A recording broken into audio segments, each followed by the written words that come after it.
Friends, welcome to kitchen of recipes. ఈరోజు కాకరకాయ curry అండి. కాకరకాయ కర్రీ ఏ విధంగా చేయాలో చూద్దాం ఫ్రెండ్స్.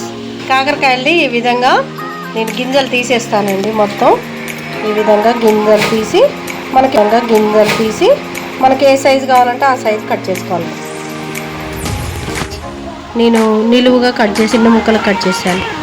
సాల్ట్ వేస్తున్నాను, 2 స్పూన్లు సాల్ట్.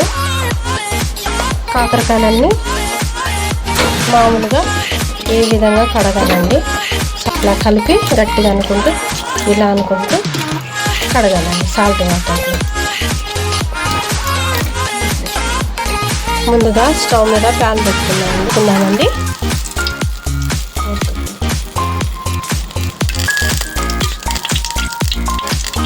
3 గంటలు ఈ గంటతో పోసానండి. 3 గంటలు ఆయిల్కి పెట్టినాక తాలింపు వేసుకున్నాం.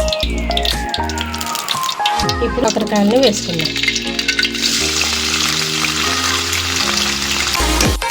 మగ్గిన తర్వాత ఇప్పుడు వెల్లుల్లిపాయలు 1 గడ్డ అండి కచ్చాపచ్చా దంచుకొని వేసుకోవాలి. వెల్లుల్లిపాయలు కచ్చాపచ్చా దంచుకొని వేసుకోవాలి.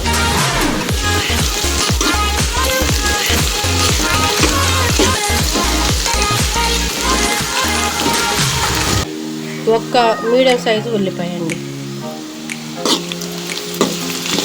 మీడియం సైజు ఉల్లిపాయ వేసుకుని 1 స్పూన్ పసుపు వేసుకున్నా. 1 స్పూన్ పసుపు అండి. టమాటా ముక్కలు వేసుకున్నాను. టమాటా కట్ చేసి పెట్టుకున్న టమాటా ముక్కలు వేసి కలుపుకున్నాను. ఈ విధంగా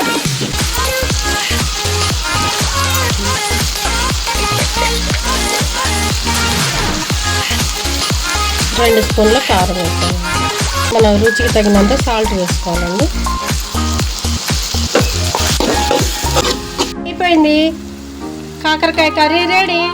ఓకే ఫ్రెండ్స్, ఈ వీడియో కనుక మీకు నచ్చినట్టయితే లైక్ చేయండి, షేర్ చేయండి, సబ్స్క్రైబ్ చేయండి, comment. Okay, thank you friends. ఎంతో రుచికరమైన కాకరకాయ కర్రీ రెడీ.